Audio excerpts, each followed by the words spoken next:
Leela Singh, your podcast host, and I'd like to welcome you to the My Brand HQ podcast, all things personal branding for career acceleration.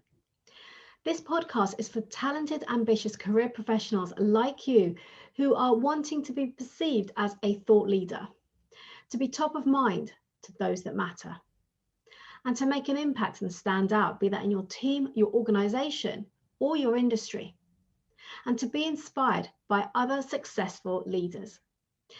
I will be interviewing high-achieving career professionals who have carved out a successful career in their field and are open to sharing their career journey, their challenges, their learnings and insights with you, someone who is looking to establish your personal brand and accelerate your career. Through my personal branding and coaching practice, I enable career professionals primarily in the technology industry to earn more money, to increase their salary. In fact, I spoke to all of my past clients that I've worked with over the several years and learned that actually overall, they've received an average of 47% increase in their package. Would that be a great place to be? They've also all achieved at least one, if not more, promotions or moved on to a higher level in their career at another organization. And they're looking to advance their career while showing up as the best version of themselves. If this sounds like you, then do reach out to me and let's have a chat. And why do I do this? Well, during my corporate career spanning 25 years, I quickly realized that hard work alone was not enough to get me to where I wanted to be and the success that I strive for. And my belief is that hard work, coupled with creating and establishing a strong personal brand, can both influence and accelerate your career and get you to where you want to be. Hi there, and in today's session at My Brand HQ, we will be speaking to Alistair Woodward. Alistair is a UK security cleared project and program manager with over 20 years experience working in various IT service sectors, including banking, engineering, telecoms, energy, healthcare, and also secure government contracts. He's been involved in setting up various IT projects and programs and managing key deliverables whilst meeting internal and external client expectations. Alistair has worked on complex transition and transformation, business change and continuous improvement projects and programs from sales through to delivery. Alistair originally came from a technical developer background based on the Rolls-Royce Account in 1998. Where he was developing, deploying and supporting shop floor applications, processes and tools for engineering and design teams. He also programmed in C and VBA and is now PMP certified in 2005 as well as ITIL trained. However, Alistair quickly realized that rather than being a techie, project management is where all the fun and interesting things happen. He then specialized in setting up operational teams of key account functions, both onshore, offshore, and nearshore, delivering tools and processes for finance, commercial, service request management, asset management, document management, procurement functions, for new accounts ranging from anything between $50 million to $3 billion deals. Alistair also loves to play squash 2 or 3 times a week and builds model ships and is an avid reader of science and fantasy books. In today's interview, Alistair will be sharing with us the importance of having a good mentor when it comes to mapping out your career, why your value add is critical to your career advancement, the one thing necessary for leadership success, and why diversity in technology is critical to the success of any technology business. So let's head over and hear what Alistair has to say.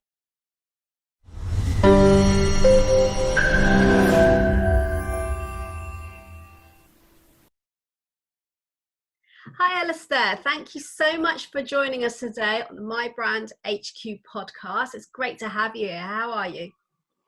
Thank you, Leela. Thank you for inviting me. Yeah, I'm fine. It's brilliant. It's although it's a little bit cold in the Midlands at the moment, but just one of those things, I suppose. Yeah, well, you know, weather's chopping and changing. So I wanted to kick straight into this because I know we've got loads to talk about today. And so my first question to you is, what were your initial thoughts when you embarked on your career in tech? Well, I just fell into it. I mean, at the end of the day, I just went for interview experience, honestly. And, you know, back in '98, that's how long ago it was. I left university. I graduated in my product design, innovation and marketing course, and it was really an end-to-end course, right? So I did everything from design all the way through to the end of the marketing with the end customers. And it was such a varied degree. I didn't know what I wanted to actually do. So my dad just kind of went, you know what, Alistair, why don't you just go and join this IT company and just go for interview experience? And I just went, really? Is that really what I want to do? And I just went, yeah, all right, I'll just pop along. So I just kind of went down to the interview. I went in, I got chatting to two really nice people who I actually networked with a lot throughout my first 5 or 10 years. And we just started chatting about what my degree was about, why IT was so important, what aspects of IT I was so interested in. And I did in my IT degree course a lot of CAD and CAM, computer-aided design. And I was already quite interested in those aspects of it, and also what it could provide you as a customer. So for me, I just went and just told the truth. I just went in there and just be me. And that's really important. Just be yourself. And your own enthusiasm for the industry, for the IT will come across. So there's me walking out going, yeah, it went all right, it's fine. Because they asked at the end of the interview, yeah, how well do you think it went? Yeah, it went all right. You know, it's my first interview. I've got no clue, right? And then they went, oh, what do you think you'd likely to be paid? I said, I've honestly no clue, right? Why don't you think of a number and write it down? Because, you know, it's my first interview. And I walked out thinking, yeah, I've not got a job, but it's really good to have the interview experience. And then 2 weeks later, they turned around and said, I'm sorry, Alistair, you've not got the job. And I showed the letter to my dad, who was part of the same company at the time, and it got sent to HR, and it transpired that I had actually got the job, and it was an IT error.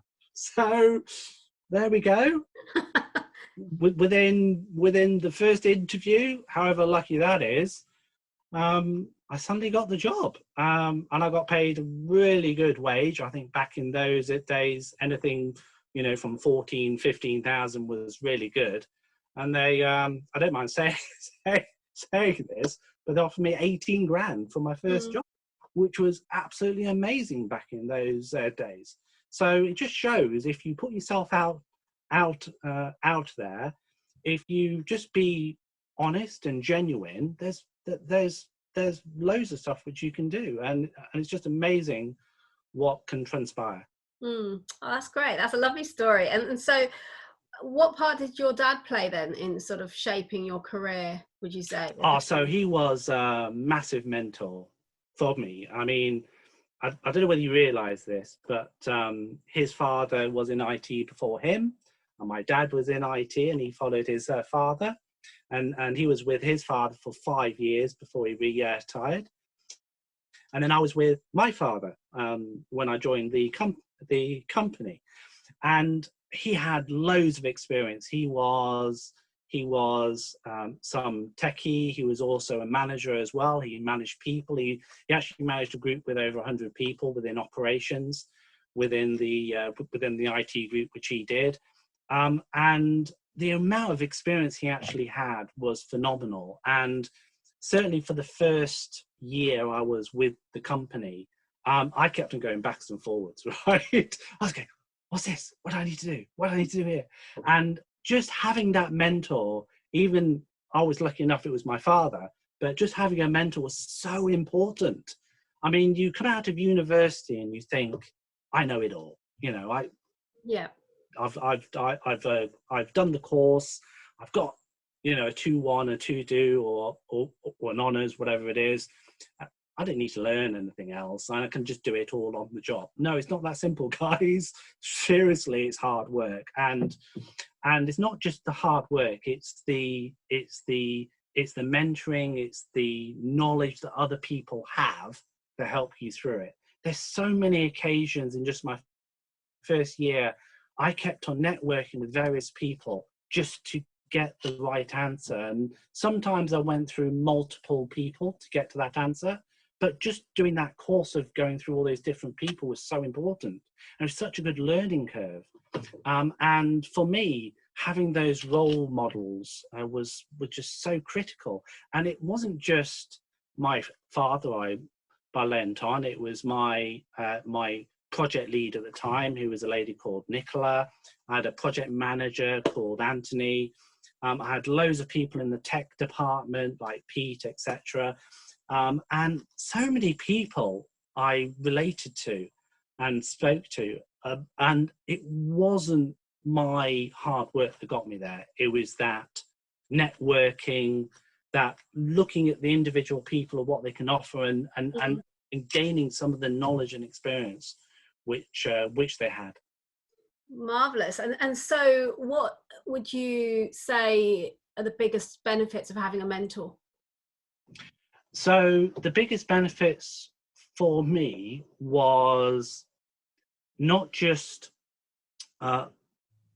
the ability or gaining the knowledge to do the associated work I needed to actually do, whether it's a simple thing as a presentation, or back in the day when I was a techie, right? It was all based on what coding language I needed to learn, and how to do the syntax and how to build it up.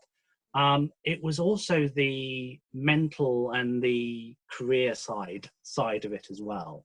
Because for me, right, you can use mentors to get the job done and know mentors in certain areas, but it's all about where you perceive you to be actually be and where you want to go.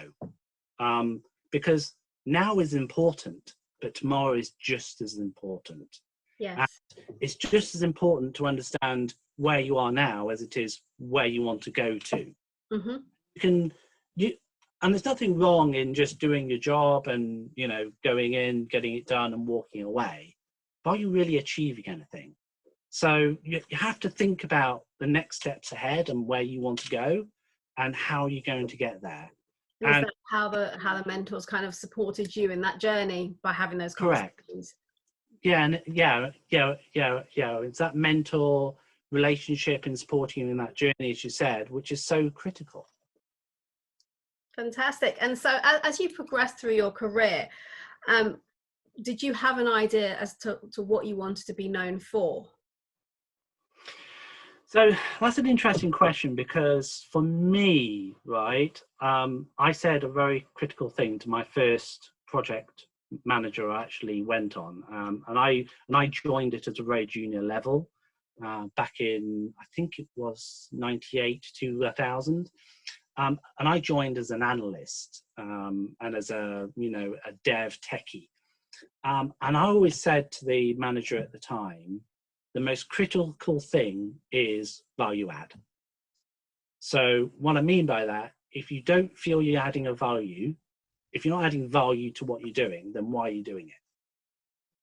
So you've got to understand at the end of the day, right, that whether you're delivering something to a customer, delivering something to a project, delivering something for an end result, it has to be for doing something, right? Mm-hmm. It's not for doing sake.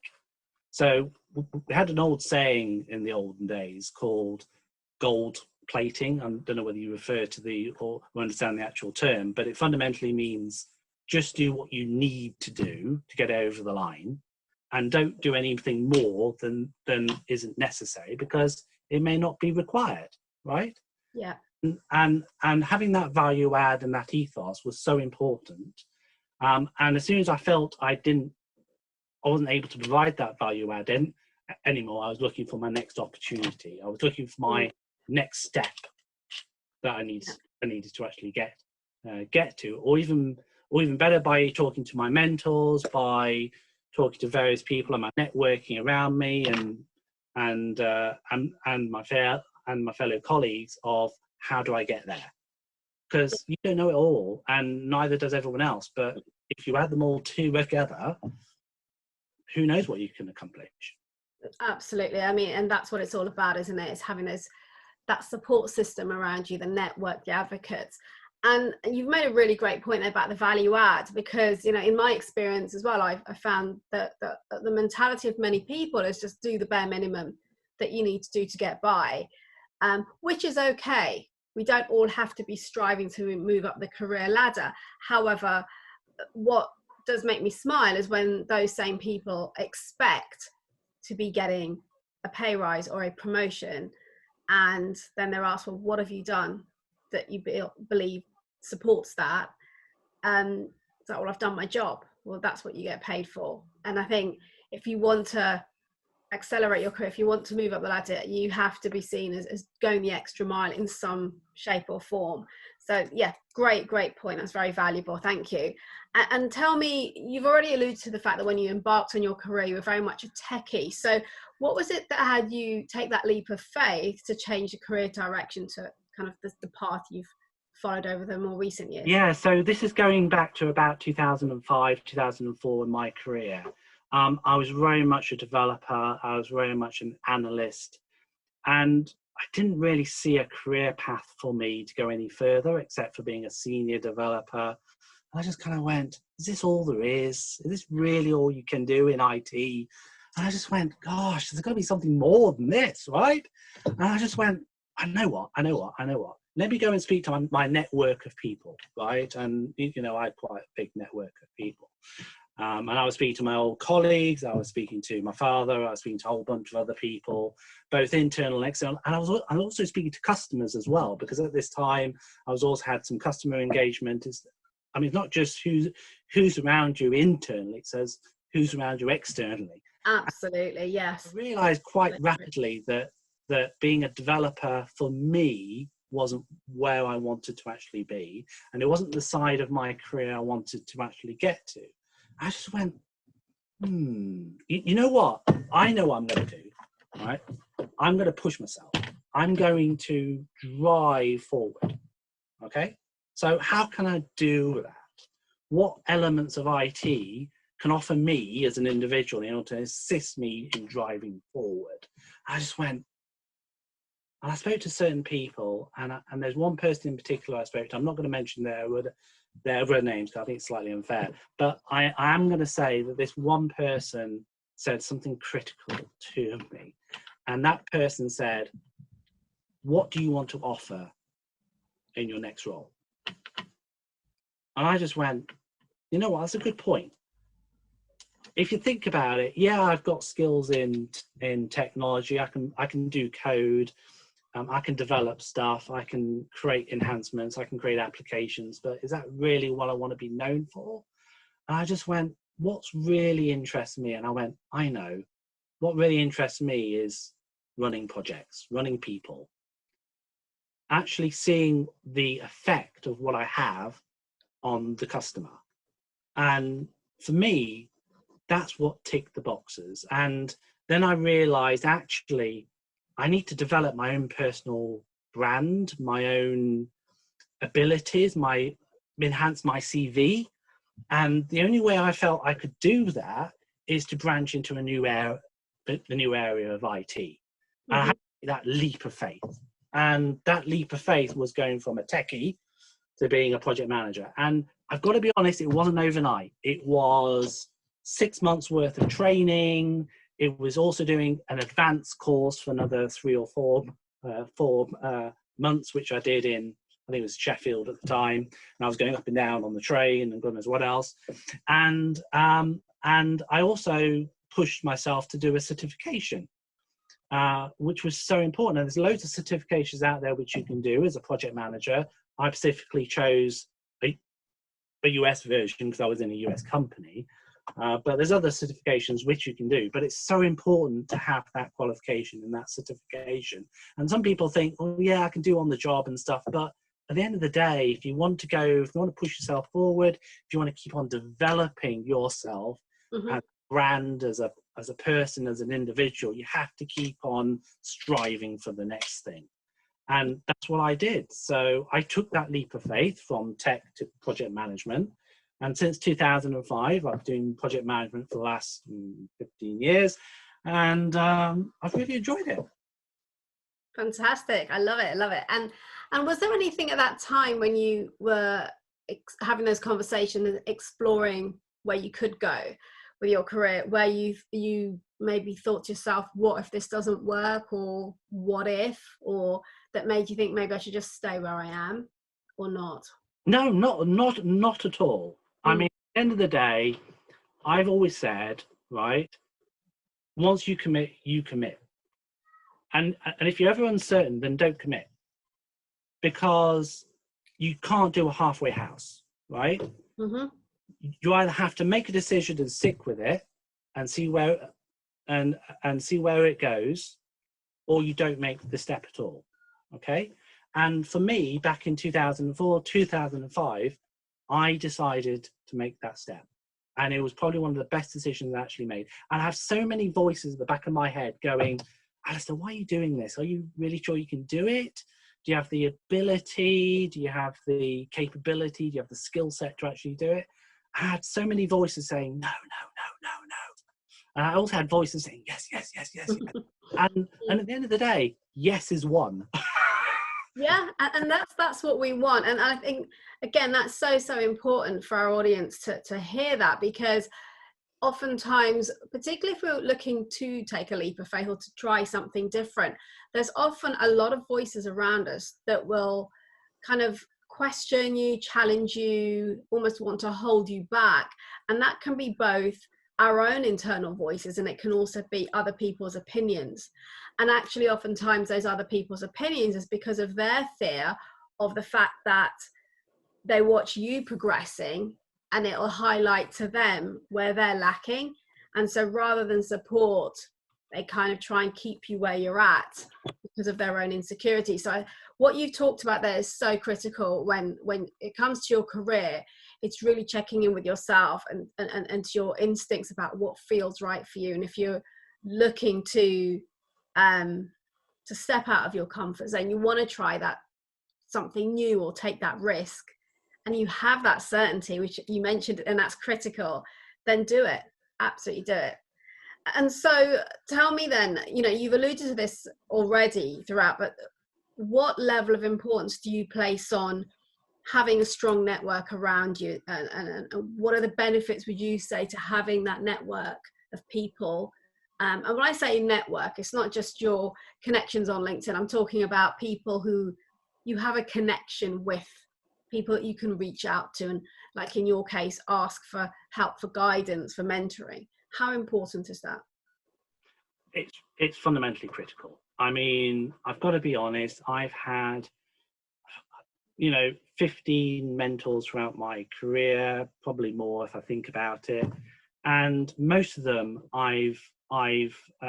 have been my boss, have been an acquaintance, has been my father initially, has been my project leader, has been a friend. I mean, there's loads of mentors that I've had in my career. And I've got to be honest, even now, even though I've changed organizations, I've changed companies, because you will find this if you go through IT, you will not necessarily be in one company throughout your career anymore. I mean, that just doesn't happen. I mean, if you think about it, 20, 30 years ago, you would normally go into a company and you still be there 30 years later, going up through the career ladder. It doesn't work that way, guys. So these are days, it's all about taking that next leap of faith, taking that next step, whether it's going to a new job, whether it's doing a new job within the existing company, or just pushing yourself to build yourself up. And only by having that network of people around you can you feed off what's happening in the industry. So I've got people I used to work with on the defense side. I have people I used to work with in the financial side. I've got people I used to work with on the manufacturing side.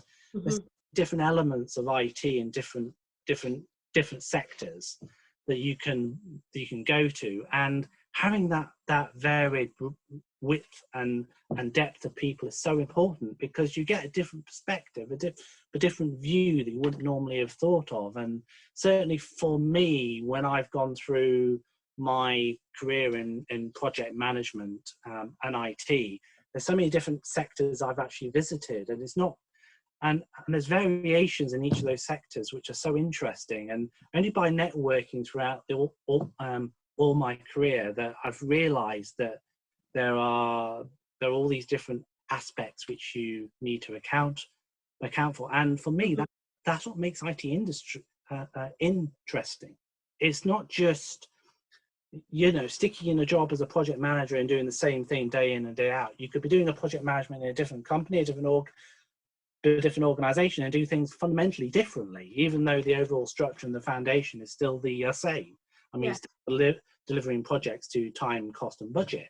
But, you know, different aspects of it comes out and you go, oh, that's interesting. And only having that network of people and that bridge is really useful. And the other thing which you need to bear in mind as well, in the ever-present culture that we are in, and you ever find yourself without a job, or you ever find yourself redundant, having that network of people is so important to find your next job as well.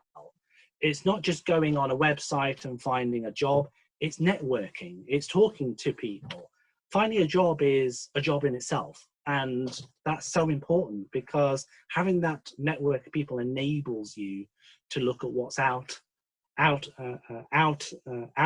and also looking at what you can offer or what skills you need to build on in order to get into that industry of IT.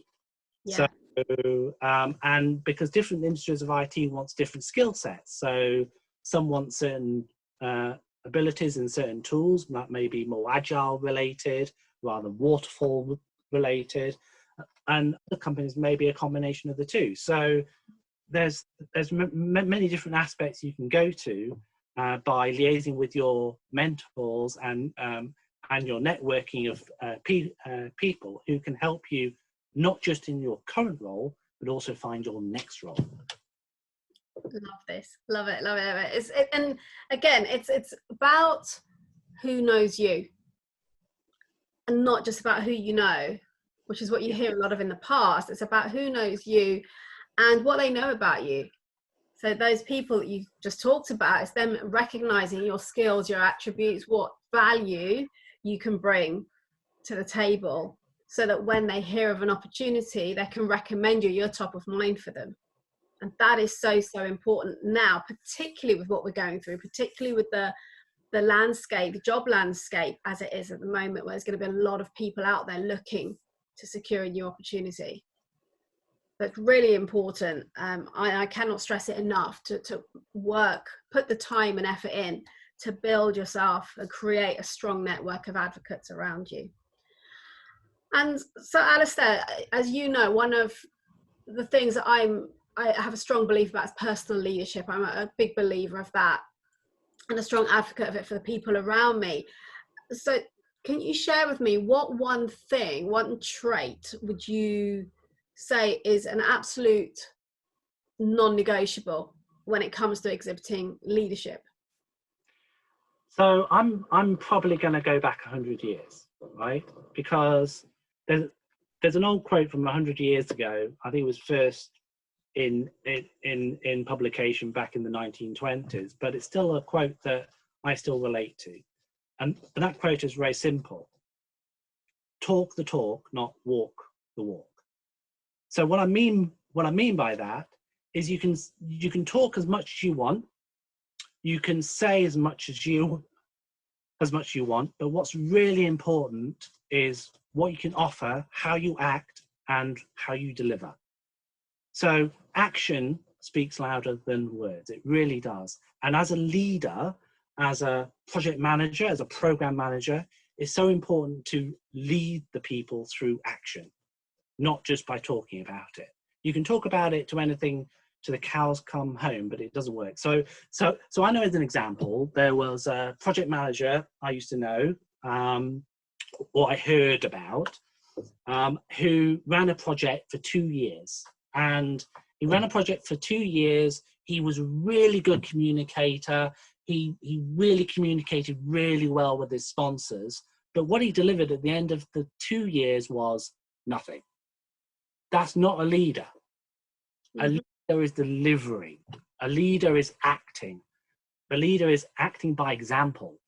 And and that's so important. And that quote from 100 years ago still applies to a day, because at the end of the day, if you're not in a room and you're not talking and they're going, oh, wow, isn't he great? Yeah, he is great, wonderful, but is he actually giving you anything? No. What you need to ask yourself is, what is your leader giving you? How is he acting? What's he offering you as an individual? What is he offering you as a customer? And those elements is just so important as a leader, because it's still relevant 100 years ago as it is today. Mm-hmm. Yeah, I absolutely agree. It's about leading by example, isn't it? Yeah, totally. And so, can you share with me then, what, obviously you've got a solid career within the tech industry. In terms of encouraging more women into tech, why do you think we're struggling with that so much? So I've got to be honest, back in '98, when I started out, we very much had open plan offices even back then. Whereas back in the 1970s, it was closed doors, all cubicles and all the rest of it. But if I went into a barn within IT that usually had about, 50 people in the barn, there's probably only about, 2 or 3 women within that barn. And it's such a male-orientated arena in the IT industry back in those days. And it was very publicized as a male-dominated industry. And I don't know why, because IT is not very physical. I mean, yeah, you have to do certain things, but it's mainly mental. It's so mentally driven in what you do, because at the end of the day, you sit in front of a computer, you type away, you send emails, you pick up the phone. How is that physical? Why isn't there more equality within the IT industry? And the facts of the matter is, it was very male dominated. And what the industry are now recognizing is that they now need to change that dynamic, bring more women into the industry, bring more ethnic people into the industry as well, from different cultures, different backgrounds, different religions, different areas, because we're not just selling customers and products or services within IT to our local communities. We are selling globally, right? You're not going to build in that diversity, that ability to sell to those customers in those global markets, by not encouraging those people into the IT industry. So if you look at an IT advert now, you will see that predominantly you will see a lot of women in it, right? You will see a lot of black people in it, people from ethnic backgrounds within it. Mm-hmm. You will see Caucasian people, right? And the reason for that is very valuable and very much needed in today's culture. We need that diversity, we need that equality, and we need to get to that position so that we can sell to all these markets, so we can get different aspects, different views, different functionality, because what works in the UK is not going to necessarily work in the US. What works in the US is not going to necessarily work in India. So this is why you need all these different cultures and ethnic backgrounds within the IT industry, because it develops the customer base, it develops the product, and it develops the services which we can offer. And I've got to be honest, it's only by talking to all these individual people, it's only by looking at what's out there, not just the IT industry, but in culture as a whole, with Black Lives Matter and stamping out racism, that all these things are coming to the forefront, and how important it is not just to build out the knowledge within the communities, but also build out the knowledge and the understanding within companies. And that's what really is interesting, and that's what's going to shape IT into the future, and that's what's really exciting about it. Yeah, Yeah, absolutely agree. And you know, you talk about having that diversity of employees within tech, and if we're looking at the world as a whole now, and what technology is doing to change our lives, like you say, it's almost fundamental that you want the influence of a diverse range of people to influence the way that company moves forward in terms of their products, their services, the customer experience. Otherwise, those companies are going to fall behind because they're not going to recognize the differences, the diversity across the world, and what is needed, what is required, because they don't have that internal influence to drive that forward. Yeah, I mean, online branding is so important in order to entice these people into the industry. Having your own brand is so important in terms of enticing people within the industry. Because if you've got someone who's very a company who's very internet based, very online presence, and you've got someone who's in a back street in a cubicle, which one are you going to go for? Well, I know which one I'm going to go for. It's not going to be the backstreet one. It's going to be the one that's got the online presence, the one that's going to offer you the most, the one that's branding themselves in the right way. That's what it's all about. Yeah.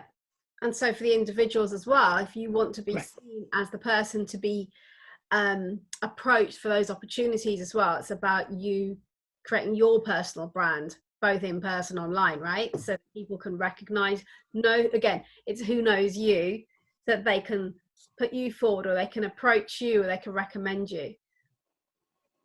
And so on that basis then, what reasons would you give, top 3 reasons would you give to encourage more women into the tech industry, noting that it isn't only about tech roles? You can join the industry but not necessarily be a techie person. What are the things that you would say to encourage them? So look at what's happened recently in terms of COVID-19 and the pandemic, which we've currently been going through. Within IT, within the areas which we're in, a lot more people are more flexible. They're working from home, and they have the ability to connect, right? So I've got to be honest, right? Those are the 3 key drivers I would go for, not just enticing more women into the industry, but anyone. Because at the end of the day, if you think of where we were even just 20 years ago, we were struggling to have dial-up. We were struggling to work remotely. We had these massive telephones, and now you can just pick up a phone. You can dial into the internet. You can make phone calls on your PC. I mean, wow. And you can work any time in the day. As long as you do the hours in the day, that's what's important. As long as you do your job and you provide the value add and you do what you need to do, that's what's important at the end of the day. And it's all about having that work-life balance as well. And I think that's really important to people these days as well. It's not just about what you can offer and what branding you have, but it's also having that balance as well. And for me, having that ability with flexibility, with home working, with the ability to connect to people, that should entice anyone, right? Nice, absolutely agree. Yeah, and I guess it's a personal choice, or not even a choice at the moment, but a point of view as to whether it's easier to work from home. Because I know, as you mentioned with COVID-19, there are people who are struggling a lot more with that because they don't have people around them. You know, maybe they have young children, they have to focus on homeschooling. So there's other distractions potentially can impact on that. But at the same time, there's also a significant amount of flexibility that is available within working in this industry in whatever kind Yeah, of... absolutely correct. And yeah, absolutely correct. And the fundamental point that you've raised there is really valid, right? Because, you know, working from home all the time is not necessarily the right thing for people. I mean, for me personally, I've normally been in the office the last 20 years, right? So suddenly working from home is a massive shock. I mean, I don't live in a very big house, to be honest with you, and I just don't have the facilities. I don't have the air conditioning that you normally have in the office. I don't have the lighting. I don't have the desk, so I'm just using a very old desk that my grandfather used to use as an example. So again, having that network is so important, right? Having that ability to just reach out and speak to people wherever you are. And for me, it's really much about having a balance, right? I'm really looking forward, Leela, for going back into the office, but I'm also valuing having that flexibility and working from home as well. So as long as you have that balance, as long as you're having that balance between work and life, and you're treating it correctly, and you're professional while you're in the office, and while you're out of the office, i.e. out of the area which you're in, then that's all great. But at the same time, you have to understand that you are still representing your company even when you're outside your office environment, right?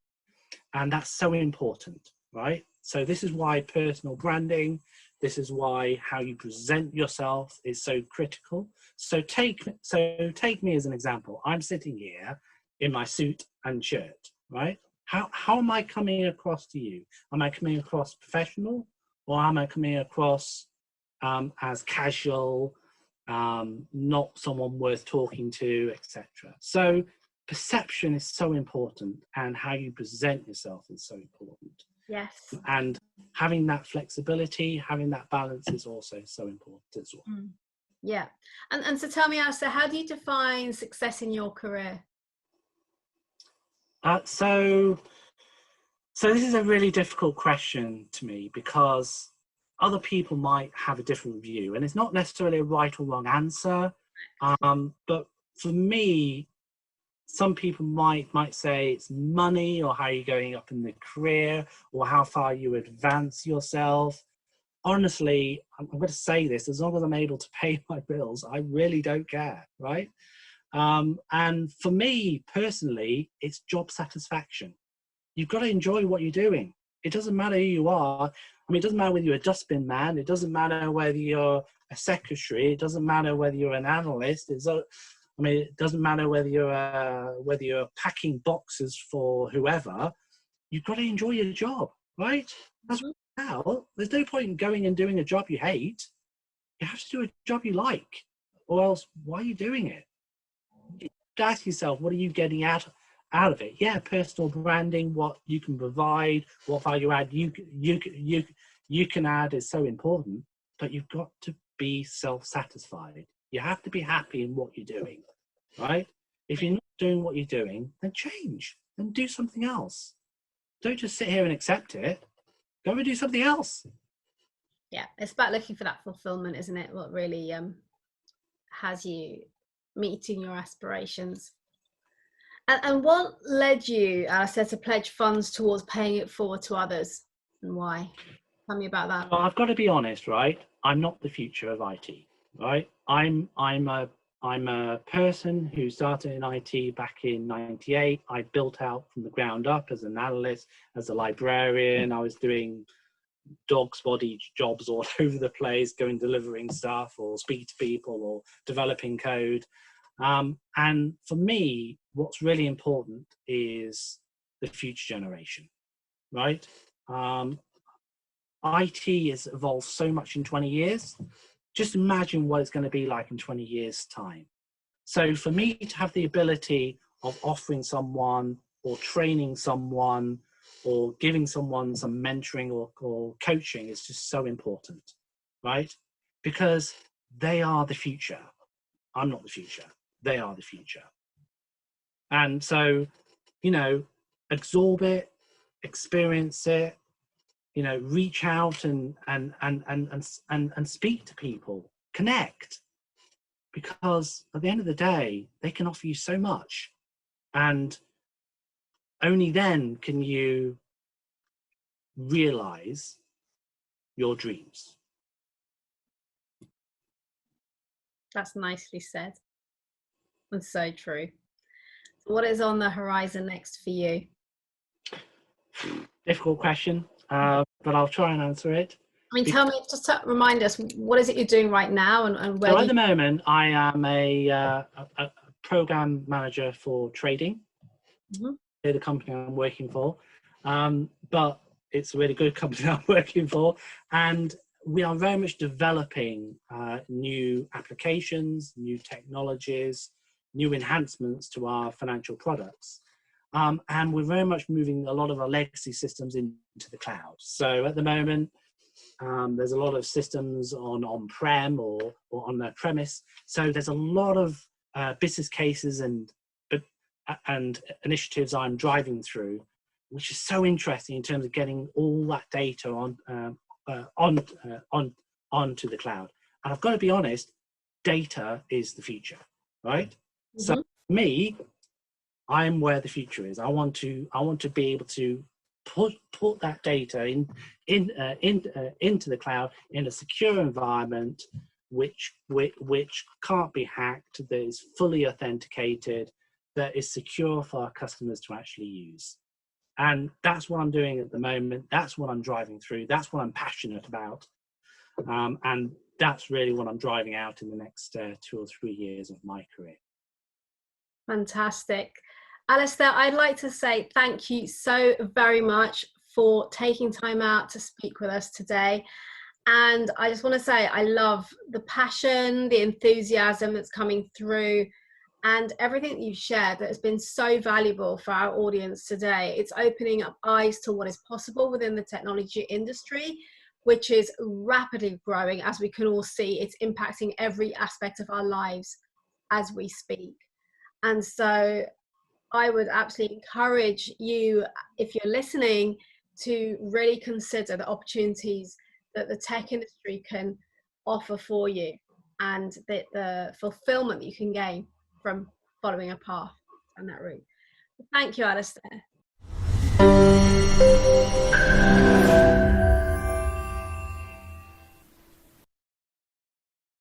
Thank you for listening. If you enjoyed today's episode, then please do subscribe to the show so you don't miss any future episodes.